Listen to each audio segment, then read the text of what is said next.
Halo penonton, hari ini kita akan membahas kekejaman Amangkurat I yang merupakan Raja Mataram di abad ke-17.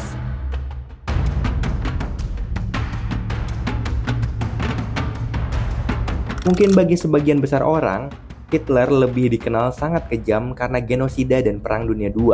Tetapi kekejaman Amangkurat I dalam konteksnya sendiri ternyata cukup mengerikan. Benarkah bahwa Amangkurat I lebih kejam dari Hitler? Amangkurat I yang memerintah Mataram dari 1646 hingga 1677 sangat paranoid dengan kemungkinan ancaman terhadap tahtanya.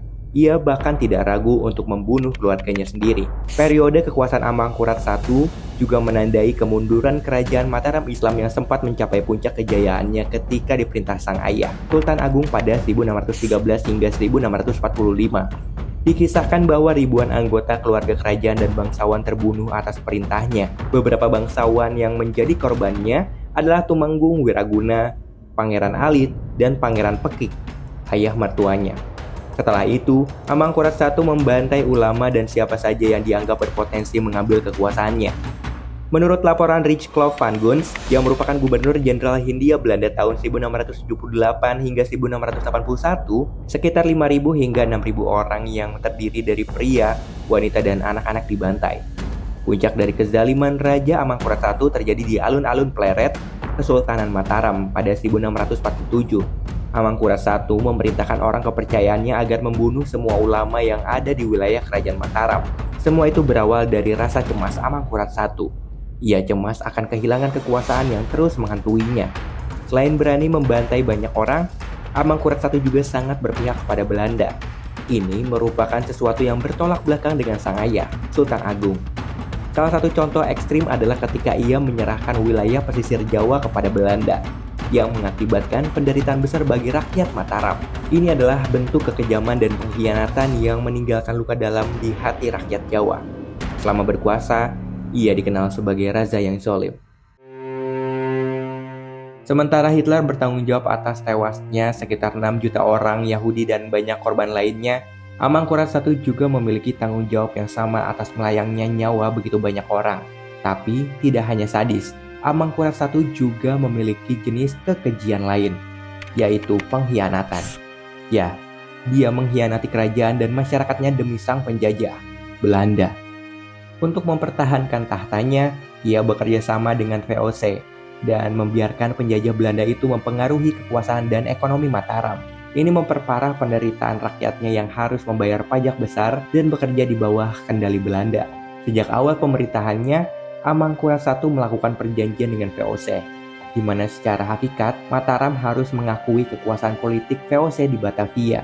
Setiap tahunnya, VOC juga mengirimkan utusan ke Mataram, yang pada akhirnya mereka ikut campur urusan politik kerajaan.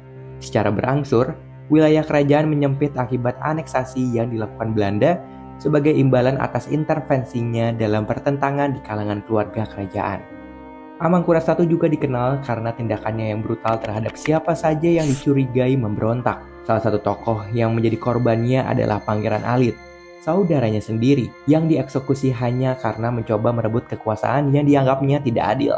Selain itu, ribuan tentara yang pernah menentang perintahnya dihukum mati dengan cara yang sadis. Seperti yang dicatat oleh sejarawan Peter Carey, Amangkurat I seringkali memperlihatkan hukuman tersebut di depan umum sebagai peringatan kepada rakyatnya. Tindakan ini bertujuan menanamkan ketakutan yang mendalam kepada khalayak kerajaan. Hitler memang terkenal karena pembantaian yang sistematis melalui kamp-kamp konsentrasi. Sementara Amangkurat I tidak memiliki teknologi atau organisasi yang memadai untuk menjalankan pembantaian sebesar itu. Metode-metode brutalnya dalam mempertahankan kekuasaan jelas menunjukkan karakter yang sama kejamnya, namun dalam skala yang lebih kecil. Tapi bagaimanapun, baik itu skala besar atau kecil, kejam tetaplah kejam. Rasa tidak aman membuatnya menjadi seorang diktator paranoid yang tega membantai bangsawan, keluarganya, ulama, dan rakyatnya sendiri tanpa pandang bulu.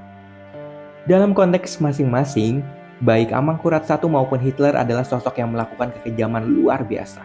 Hitler memang dikenal sebagai pelaku genosida terbesar dalam sejarah modern, tapi Amangkurat I adalah penguasa yang menggunakan kekerasan dan pengkhianatan terhadap rakyatnya untuk menjaga kekuasaan. Meskipun berbeda dalam skala, Kedua pemimpin ini berbagi kesamaan dalam kekejaman mereka. Hanya saja mungkin Amangkurat I lebih mengerikan dibanding Hitler. Karena selain seorang paranoid yang tega membunuh, dia juga seorang pengkhianat yang keji. Sedangkan Hitler lebih dikenal sebagai sosok yang ambisius dan manipulatif daripada pengkhianat dalam arti harfiah. Masa-masa pemerintahan Amangkurat I penuh dengan rasa was-was. Tidak hanya di kalangan pembesar istana, tapi juga kaum rakyat jelata. Sampai jumpa di konten selanjutnya. Terima kasih banyak.